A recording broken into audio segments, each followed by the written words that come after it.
Hey guys, and welcome back to Before Time Began. We are continuing today our series that we started last week called It's Not What You Think. And we are going to be talking about a very familiar verse this week, which is Philippians 4:13. And it says, I can do all things through Christ who strengthens me. So let's get right into it. This week, I'm not going to read the whole chapter just because it's a super long chapter and figured no one really wants to watch a 20-minute video of me talking, so I'm not going to read the whole chapter, but I feel like what I am going to read is in context. But I encourage you on your own time to just read the whole chapter of Philippians 4. So this verse, Philippians 4:13, is a prime athlete verse. Steph Curry put it on his tennis shoes. Like, this is a big athlete verse. Again, it feels good. It makes people think, oh, I can do all things. Like, I can totally dunk. Yes, I can do all things. I think a lot of times, even though now it's more than just athletes, it is just people in general. I'm going to read, this is Philippians 4, verses 10 through 14. I rejoiced in the Lord greatly that once again you renewed your care for me. You were, in fact, concerned about me, but lacked the opportunity to show it. I don't say this out of need, for I've learned to be content in whatever circumstances I am. I know both how to have a little, and I know how to have a lot. In any and all circumstances, I have learned the secret of being content. Whether well-fed or hungry, whether in abundance or in need, I am able to do all things through him who strengthens me. Still, you did well by sharing with me in my hardship. So this verse is talking about Paul at the point when he was writing this letter to the church at Philippi. He was in prison. He was experiencing persecution, which Paul had experienced much persecution before. If we ever can look at someone's life and say, wow, they were persecuted for Christ so much, that would be Paul. But yet again, if we look at Paul's life, and he was so persecuted, yet he was so joyful in the Lord, and he was so content in where he was. He says that, I have learned to be content in all circumstances. Right before this verse that is taken so out of context, it tells us what it actually means.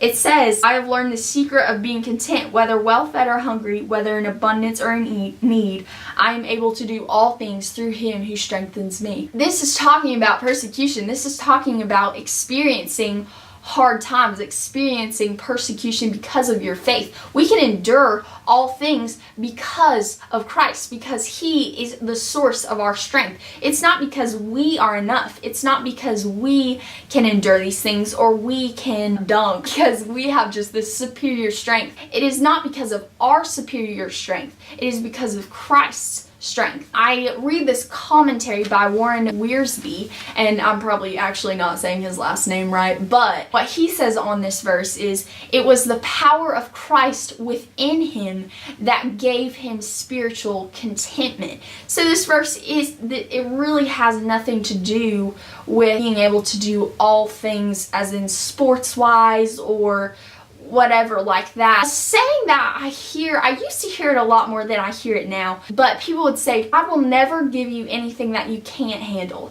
But that saying is false, because you will experience things in your life that you cannot handle. Because if you could handle everything that happened in your life, there would be no need for God. Because you're like, oh, I've got this. Like, there's no need to call upon the Lord or to rely on him as your source of strength. It's hard things that make us lean on the Lord and become closer to him in our relationship with him. So actually, last year I read this book by Elisabeth Elliot. It's called Through Gates of Splendor, and I absolutely love Elisabeth Elliot. I would totally recommend reading her books, Passion and Purity, Through Gates of Splendor. Like, they're all really good. So I was reading Through Gates of Splendor, and it's nonfiction, and so she is talking about her husband, him and a couple of other guys, they become missionaries to this unreached people group in South America, and they actually they were martyrs for their faith, and they were killed by this tribe.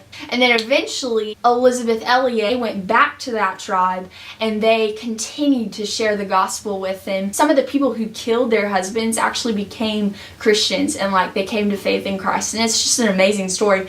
But I remember reading that and coming to the part where she was just talking about how they died and what happened after that. It was just like talking about the situation. They were sitting there, and this man was telling them like how they found their husbands, because they wanted to know all the details and stuff like that. And I just remember sitting there reading this book, and I was like, Lord, there is no way I could do that. I thought, if my husband died and I had spent so much time waiting for him and wanting to marry him. Elisabeth Elliot and her husband hadn't been married. I don't even think it was a year that they had been married when this happened. And so I thought, Lord, there's no way in this world that I could do that and still just be so strong like these women were. But I realized as I kept reading this, I was crying. I was just pouring out my heart to the Lord. Lord, what is wrong with me? Why couldn't I handle this? Why couldn't I do this? Why is there something wrong with me? Am I not trusting you fully?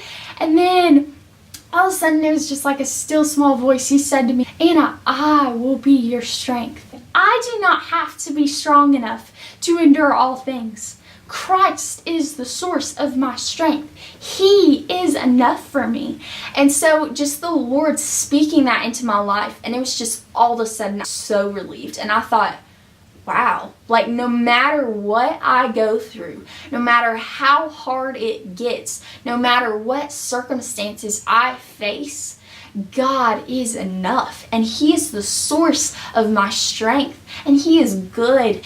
Everything we need is in Him. And that is really where my heart is. So many times when we get so off and we're just not focused on Christ, it's because we waver on this truth that Christ is enough, and we don't think He's enough. And that's why we turn to sin, and that's why we turn to all these other different things to fulfill us, because we don't truly believe in our heart that Christ is enough. So I just want to encourage you with this verse, Philippians 4:13. I can do all things through Christ who strengthens me. So I just want to encourage you with that, and I hope that you have enjoyed this video. I hope you're enjoying this series. If you have a specific Bible verse that you want me to go over, that you want to put back in context, leave it in the comments below. I will totally get to that. If you have any other questions or comments, leave them in the comments below and subscribe. So yeah,